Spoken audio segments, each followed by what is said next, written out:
Hey, welcome back to the Disney Plus Everyday Challenge, and today we have Hacksaw.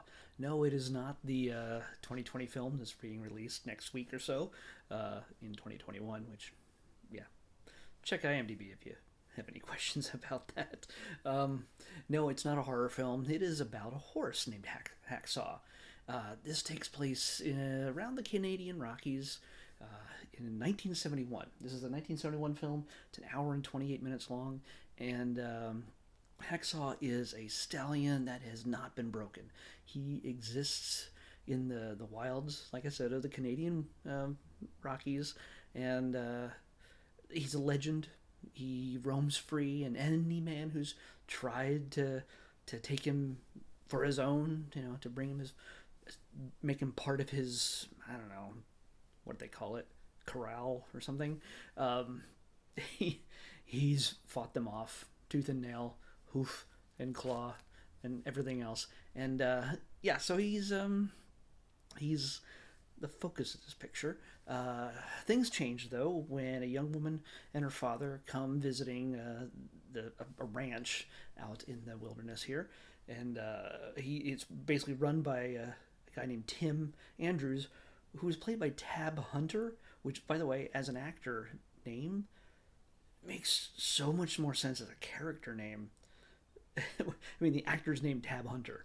The character is named Tim Andrews or something. It really, he should have just used his own name to be a rough and tumble cowboy type, and yeah, it just would have worked so much. It would have been so much cooler to be Tab Hunter, cowboy of the Canadian Rockies.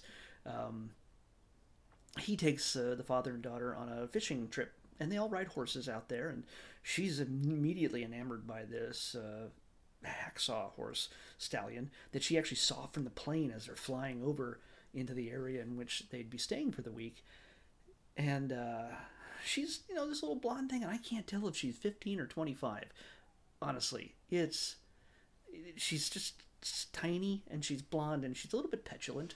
So I imagine she's younger than she actually is. I don't know. She's bored with fishing. She's fishing from on the back of a horse in front of a green screen, or a blue screen, or whatever it was at that time. Whatever they used to composite scenes together.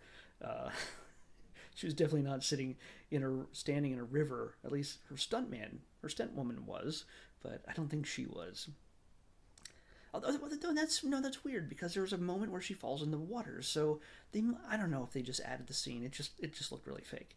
Um, when we noticed that Hacksaw has a liking for her horse, Twinkle Toes. So yeah, as you name a horse. So anyway, uh, Hacksaw gets drawn in by the weakness we all have, or some of us have, a pretty young filly, and he they get the Tab, Tim, and little blonde girl. Uh, Honestly, I can't even find her name. I'm not even sure.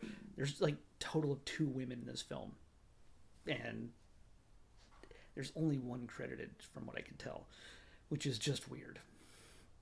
And I don't think it's her. Either way, they set a trap to capture Hacksaw. And again, I'm not going to tell you the whole story, what happens, but they tell you in the description.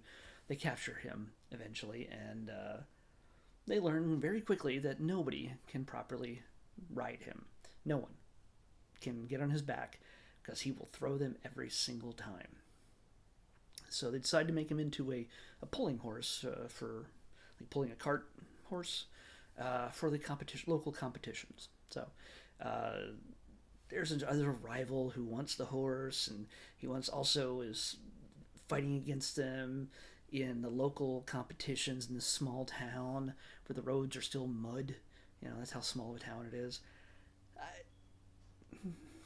I don't know. It's kind of funny. I mean, I guess it's out in Alberta somewhere, because could have been Saskatchewan. I don't know.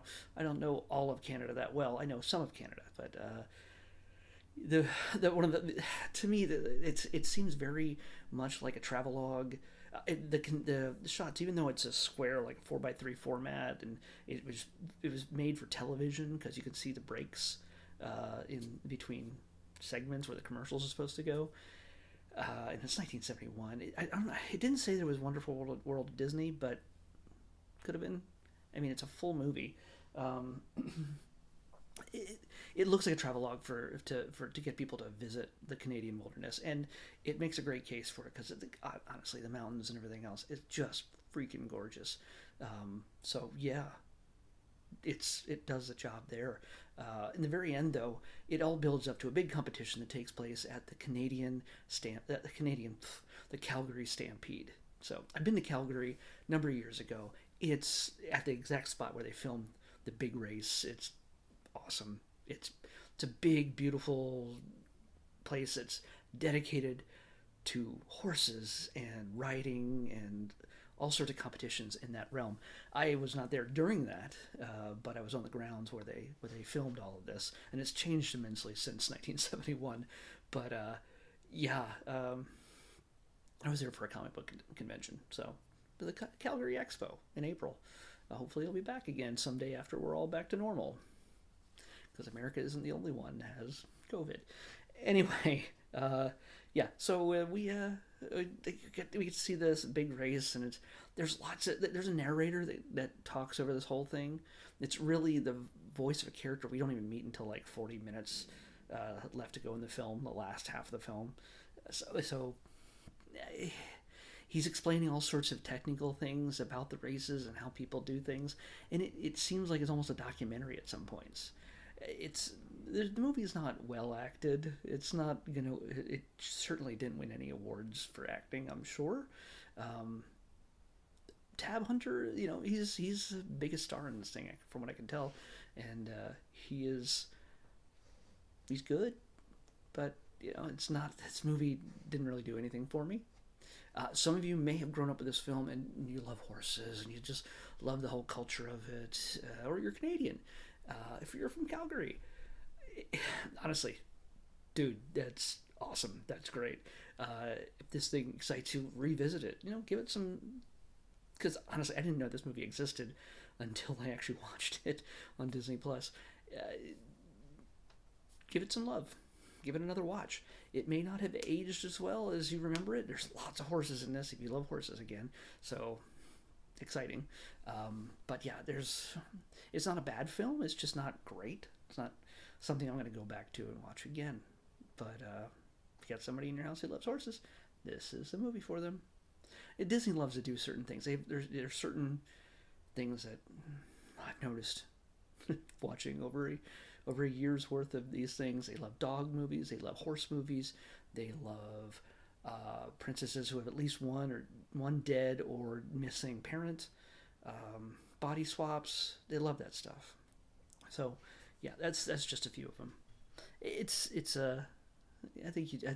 think this is something you can put on during the day and just clean the apartment, but it's not going to draw your attention away from what you're doing.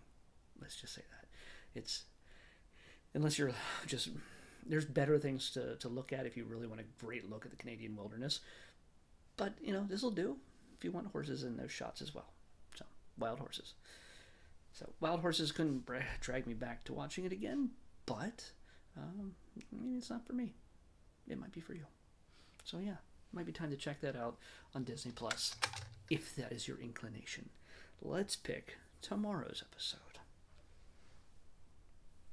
495. 495. Ooh. Just missed the Star Wars, I think.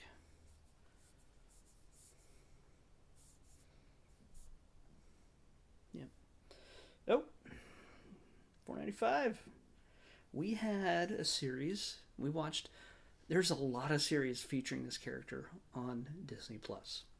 We watched another series from the early 80s, I think, or late 70s. I can't remember which. It was 81, I think. But we're revisiting this popular Marvel character once again in their 1994 series, Spider-Man. 1994. So, yeah, we'll watch 2 or 3 episodes See how that goes. I think this might be one of the more iconic versions of the character done in animation. So I'll see you back here tomorrow with Spider-Man from 1994 on the Disney Plus 70 Challenge. I'll see you then.